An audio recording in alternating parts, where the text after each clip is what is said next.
Everyone. Welcome back to the Gain Insight. Let me ask you a quick question. Be honest. When you try to speak English, do you still translate in your head? You think in your native language first, then you try to find the English words. And by the time you open your mouth, the conversation has already moved on. Sound familiar? If yes, you're not alone. Millions of English learners struggle with this exact problem. But here's the truth. You don't need to translate to speak fluent English. In fact, translation is what's slowing you down. Today, in this episode, we'll spend the next hour diving deep into how to train your brain to think directly in English. No translation, no hesitation, no stress. We'll go step by step with real examples, brain training exercises, listening tips, and daily habits that will help you rewire your brain for English fluency. So grab your coffee or tea, get comfortable, and let's jump in. Let's start by understanding what's really happening inside your brain when you translate. When you think of something in your native language, say, I'm hungry, your brain first processes it in your first language. Then it looks for the English equivalent. That's two mental steps. Your brain is doing double work. It's like trying to run while carrying a heavy backpack. You'll get there, but slowly. Now compare that to fluent speakers. They don't translate. They think in English patterns. For example, they don't think, estoy cansado. I'm tired. They just think, I'm tired. Boom. Instant. Fluency means your thoughts and words are connected directly in English. Here's a key idea. The brain doesn't store languages as single words. It stores chunks, or small patterns of words that go together naturally. Think about it. I'm not sure. That makes sense. You know what I mean? These aren't random words. They're ready-made phrases that your brain pulls out automatically. That's how native speakers think, in chunks.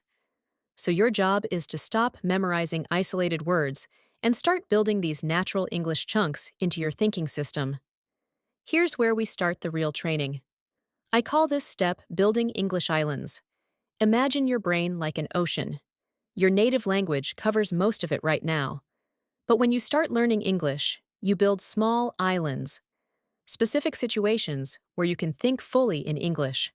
Let's build your first island right now. Pick one situation from your daily life, something simple and familiar. For example, ordering coffee, introducing yourself, texting a friend, grocery shopping. Now let's say you choose ordering coffee. Ask yourself, what phrases do I usually need in this situation? Write them down or say them aloud. Can I get a small latte, please? To go, please. That's all, thank you. Have a great day. Now practice them out loud, not just once, but several times, like you're really in that situation. Try adding emotion, tone, and speed. Pause for listener practice. 15 seconds of silence or background music cue. That's your first English island. Tomorrow, build another. Maybe your morning routine island. I'm getting ready for work. Where are my keys? I need to leave in 10 minutes. And slowly, these islands will connect until your whole mental map is covered in English. That's how you stop translating, because you've already built direct pathways. Here's the secret most learners miss. Your brain learns language by hearing patterns repeatedly. If you want to think in English, you must feed your brain real English sounds every day. That means checkmark podcasts, checkmark YouTube videos, checkmark real conversations, checkmark movies, or series with natural speech. But here's the rule. Don't try to understand every word.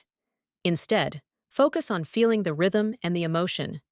Listen to how English flows. When you hear phrases like, you know what I mean? Kind of like, that's crazy. Repeat them instantly. This technique is called shadowing, engagement moment. Try it now. Repeat after me. You know what I mean? Kind of like, that's crazy. Perfect. That's shadowing, one of the most powerful tools for rewiring your brain. If you do 5 to 10 minutes of shadowing daily, your brain starts predicting English sounds naturally. No translation required. Now, this part is uncomfortable for many learners, but it's the most important. You must speak out loud every single day. even if you're alone, even if no one's listening. Here's a great exercise. Narrate your life in English. Let's do it together for 30 seconds. Okay, I'm making breakfast. Where's the butter? Oh, I forgot the milk. I need a spoon. It might feel silly, but this is real brain training. You're forcing your brain to express thoughts directly in English. No translation, no delay. Record yourself on your phone. Then listen. Don't judge yourself. Just notice your rhythm, pronunciation, and fluency. After a week, you'll notice something amazing. Your sentences will start to come out smoother because your brain is learning to think ahead in English. Language isn't just about logic, it's deeply emotional. If English feels distant or academic, your brain won't retain it. So, connect emotion to English. Laugh at English jokes. Sing English songs. Watch movie scenes that make you cry or laugh. Let English touch your emotions. When your brain links emotion with words, it stores them permanently. Here's a quick activity. Think of one English phrase that means something personal to you. Maybe a line from a movie, a lyric, or something that motivates you. For example, keep moving forward. You've got this. Everything will be okay. Say it out loud and feel it. That emotional connection transforms English from a subject into a part of your identity. All right, let's take it one step further. To think in English, you need to live in English.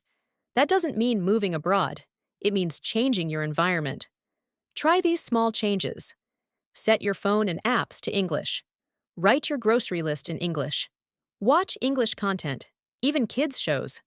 Journal every night in English. When English surrounds you, your brain stops seeing it as a foreign language. It becomes normal, part of your daily life. Right now, I want you to imagine your perfect English day. Everything you do, but in English. You wake up, check your phone, in English. You talk to yourself, in English. You listen to your favorite song, in English. You're not studying anymore, you're living it. Let's be real. Training your brain to think in English isn't easy. Some days you'll feel stuck, you'll forget words, you'll want to give up. But remember this. Language learning isn't about perfection. It's about progress. Even when you think you're not improving, your brain is still building connections. So, when you catch yourself translating, don't get frustrated. Just gently switch back to English. Say to yourself, no translation. Let's try this again in English. That tiny correction, repeated hundreds of times, becomes a habit. So here's your challenge for the week. Build one new English island every day. Listen to 10 minutes of real English content. Speak out loud, even just 5 minutes daily. Connect emotion to your English learning. Live your day with English around you. Do that for 7 days, and you'll feel your brain start to switch. You won't think about English. You'll start thinking in English. If this episode helped you, share it with a friend who's learning too, and comment below.